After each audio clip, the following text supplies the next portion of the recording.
50대, 60대 중장년들 진짜 힘들어요. 은퇴 후에도 살아가야 될 시간이 기본적으로 30년에서 40년, 재수없으면 50년, 60년 살게 생겼거든요. 장난 아닙니다. 10명 중에 8명은 제대로 준비를 못했다라고 아주 기가 막히게도 은퇴를 하고는 다 똑같아져요. 다 가난해집니다. 그래서 중요한 거 하나 말씀드리겠습니다. 비참한 그 노후 생활을 피하기 위해서 과연 내가 어떤 식으로 접근하느냐. 개인 재무 설계에서는 순자산이라고 하는 거거든요. 교통이 좋은 수도권에 살면서 자동차를 가지고 있는 것은 바보짓이라고 전 감히 얘기해요. 안녕하세요. 한국은퇴생활연구소 박영재입니다.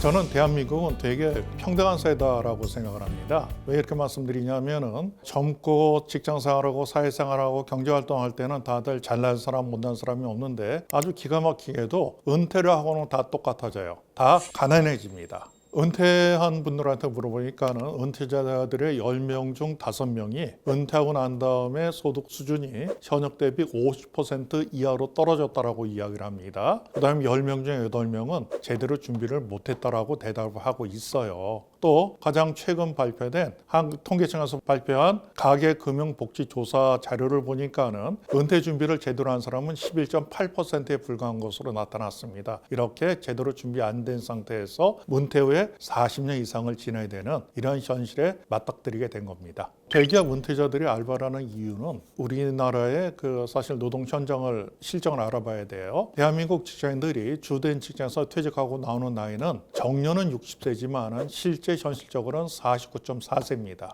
그리고 정년이 60세라고 하는데 60세까지 주된 직장에서 정년을 맞이하는 전체 직장인들 9.3%에 불과해요. 그리고 실제 노동시장에 남아있는 것은 OECD 자료를 보면은 72.9세까지 노동시장에 남아있는 것으로 되어 있습니다. 그러면 평균적으로 49세에 퇴직해서 73세까지 거의 25년을 노동시장에 남아있게 되는데 주로 하는 일들은 뭔가 하면은 단순 노무직, 어떤 조립과 같은 단순한 일들, 그 다음에 중요하지 않은 일들이에요. 이런 쪽은 직무 환경이 열악하게 됩니다. 그리고 당연히 높은 급여를 기대할 수도 없게 되는 거죠. 또 하나 문제는 뭔가 하면은 이건 일반적인 상황이고요. 그리고 우리가 새로운 일을 찾을 때 과연 내가 대기업에 있었건 또는 내가 박사학위를 받고 있다가 나오건 간에 여기에서 노동 현장에 접근하는 데 제일 큰 허들은 뭔가 하면 내가 능력이 있느냐 없느냐가 아니라 바로 나이로 나타납니다. 하기 때문에 원하는 정규직에 대한 것들, 그전에 했었던 그쪽에 대한 일을 찾기는 극히 힘들다라는 이야기죠. 하다 보니까는 단발적인 일들, 아르바이트와 같은 일들 이런 쪽으로 할 수밖에 없는 것이 현실입니다.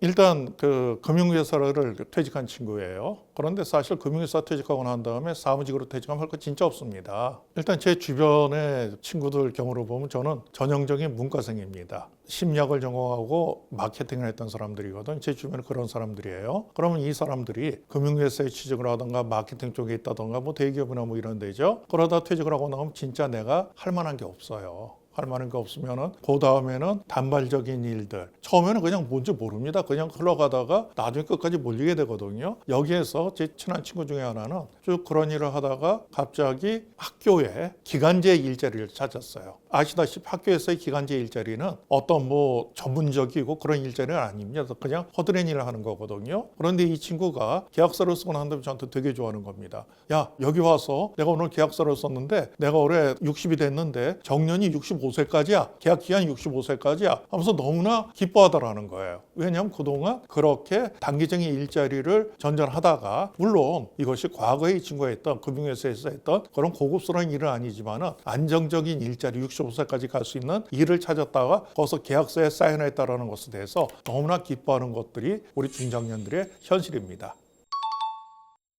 젊어서의 소득 격차와 은퇴 후의 연금 격차에 대해서 말씀하셨죠. 우리가 일반적으로 봤을 때 국민연금을 많이 받게 되는데 일단 참 안타까운 것은요. 국민연금에 20년 이상 가입한 사람들이 받는 평균 금액은 100만 원 조금 넘으면 104만 원 정도 됩니다. 이건 20년 이상 낸 사람들이에요. 그 다음에 30년 이상 낸 사람들이 받는 국민연금액은 154만 원 이 정도입니다. 또 제가 보면 예를 들어서 대기업 생산직 또 대기업에서 정년퇴직을 하신 분들은 좀 나요. 왜냐하면 그분들은 30년 이상 낸 분들이고 지금은 그리고 많은 돈들을 냈기 때문에 한 220만 원 정도까지는 받는 것 같더라고요. 그런데 문제는 이런 분들이 많지 않다라는 사실이죠. 자, 그러면은 이런 것을 받는 대기업 생산직에 있던 분들 또 대기업에서 정년퇴직하시는 분들은 그 퇴직 전에 받던 소득 수준이 얼마였겠습니까? 기본적으로 1억 이상은 전부 다 되는 분들이거든요. 확 격차가 나버리죠. 그래도 이것에 대해서 받을 수 있다는 것에 대해서는 너무나 감사한 그런 생각을 하고 계신 거예요. 그래서 중요한 거 하나 말씀드리겠습니다. 여기서 또 공무원 연금하고 비교하시는 분들도 있어요. 공무원 연금 공단에서 발표한 것을 보면은 지금 그 일반직 공무원분들 평균적으로 한 270만 원 조금 넘겨받는다라고 이야기를 하거든요. 그럼 이렇게 흥분하시는 분들 계세요. 아니 공무원들은 왜 그렇게 많이 받아?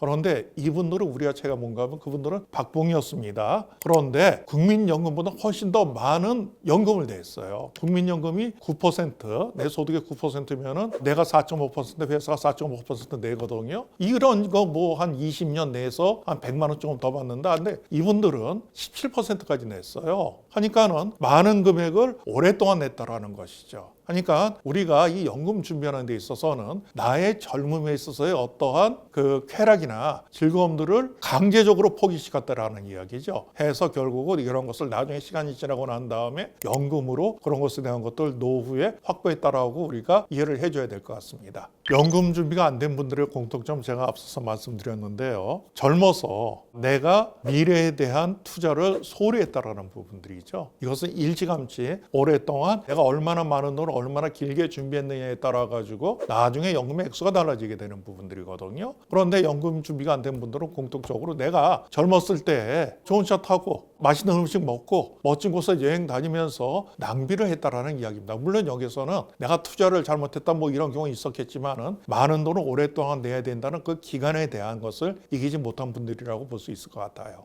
국민연금 평균 수령이 67만 원이다. 과연 가능하겠습니까? 불가능하죠. 하기 때문에 내가 국민연금 말고 다른 거 준비해 놓은 것이 없다라고 한다면 은퇴 시기 들은 늦출 수밖에 없어요. 자, 최소한 냈어야 될 부분들이 있는데 물론 거기에 나중에 기초연금이 나올 수도 있습니다. 또는 내가 슬슬 일하면서 벌 수도 있는 거거든요. 그런데 기초연금 해봐야 그 국민연금 포함해봐야 100만 원이 안 될 거예요. 내가 원하는 그런 금액이 될 수가 없거든요. 그럼 어떻게 할 겁니까? 내가 젊어서 준비해 놓지 못했으면은 나이 들어서도 일을 하면서 그 소득해 가야지 그걸 내가 어떻게 할 거예요? 그건 어쩔 수가 없습니다. 내가 잘못한 부분이니까는 은퇴 시기 늦추고 내가 나중에라도 열심히 일을 해야 된다는 생각 하셔야 됩니다.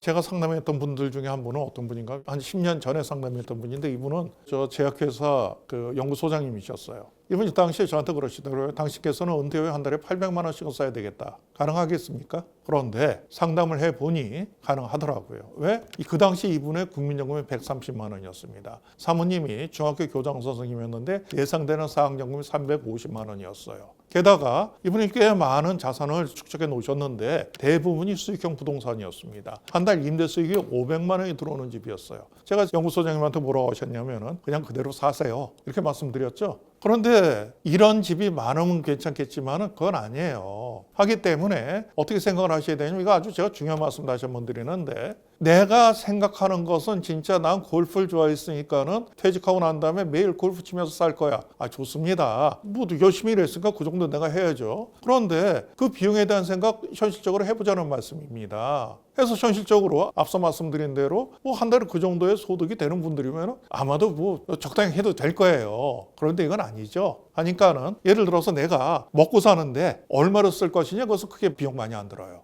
먹고 사는 것만 생각을 하면. 그런데 거기서 플러스 알파가 있죠. 뭐 예를 들어서 경조사비 낼 때 팍팍 낼 거야. 좋습니다. 그건 멋져 보일지는 모르겠지만은 그런 능력이 되면 하라는 말씀입니다. 능력이 되면 하라는 말씀이에요. 그 다음에 어느 그 나이 드신 그 탤런트 분께서 나는 항상 호텔 뷔페에서 식사를 한다고 말씀하셨어요. 그분은 그만큼 열심히 사셨고 또 그만큼 자산이 있기 때문에 그렇게 하셔도 되는 거예요. 그런데 그만큼 준비해 놓지 않고 그만큼 열심히 살지도 않고 했던 내가 그렇게 산다라고 얘기하는 것은 그것은 뻔뻔스러운 일이죠. 그러니까 일단 내가 얼마를 쓸 것인가라는 것에 대한 노후에 우리 부부가 얼마를 소비할 것인가에 대한 아주 냉정한 생각을 하고 미리 그 준비를 하던가 내가 현실 얼마가 가능한가에 대해서 생각해보고 그걸 맞춰가는 수밖에 없다고 저는 생각합니다. 내가 은퇴를 앞두고 있다. 앞으로 어떻게 살아야 될지에 대한 비참한 그 노후 생활을 피하기 위해서 과연 내가 어떤 식으로 접근을 하느냐. 일단 제일 먼저 지금 내가 가지고 있는 자산이 얼마인가를 정확하게 확인하십시오. 그렇다고 그냥 막연하게 금융자산 얼마, 부동산 얼마 이렇게 하는 거 아닙니다. 표를 만들어가지고 내가 가지고 있는 금융자산이 얼마 정도로 가지고 있는가를 가지고 계신 통장이 있을 겁니다. 통장 전부 다 끄집어내는 거예요. 요즘 통장 쪽이 유행해가지고 통장이 많거든요. 해서 나의 금융자산이 얼마인가를 정확하게 확인하십시오. 그리고 나의 부채가 얼마인지를 정확히 확인하시고요. 그리고 나의 부동산 자산이 얼마인가를 정확히 확인하셔가지고 총 자산에서 총 부채를 빼면 이게 회계학에서는 자본금이 되지만은 개인재무설계에서는 순자산이라고 하는 거거든요. 이 순자산이 얼마인가를 정확하게 알고 계시기 바라겠습니다. 그다음 두 번째는 우리 부부가 노후에 얼마를 쓸지에 대한 것들을 아주 치열하게 한번 점검해 보세요. 예를 들어서 내가 과연 지금 살고 있는 집에서 계속 살 것인가, 줄일 것인가, 그러면은 주거비에 대한 것이 나올 겁니다. 또 하나, 내가 도시 지역에 살고 있다라면은 과연 내가 이 자동차로 운행을 할 것인가 말 것인가. 이것도 중요하거든요. 예를 들어서 전 개인적으로 이렇게 생각합니다. 서울에 살면서 또는 교통이 좋은 수도권에 살면서 자동차를 가지고 있는 것은 바보짓이라고 전 감히 얘기해요. 왜 그러느냐? 자동차는 사용자성에다 감가상각이 들어가거든요. 이 감가상각 어떻게 계산해야 되는 줄 아십니까? 내가 산 차값에 한 달에 1%씩 빠져나간다고 생각을 하셔야 돼요. 게다가 보험료, 휘발유가, 그다음에 세금, 기타 등등 따져보면은 자동차의 감가상각을 포함하면은 자동차에 들어가는 것이 아마도 한 5, 60만 원 이상은 들어갈 거거든요. 근데 앞서 우리가 얘기하지 않았습니까? 국민연금 평균 그 수급액이 65만 원 정도가 된다고 했는데 그러면은 내가 은퇴하고 난 다음에 자동차 일주일에 몇 번이나 쓸 거예요?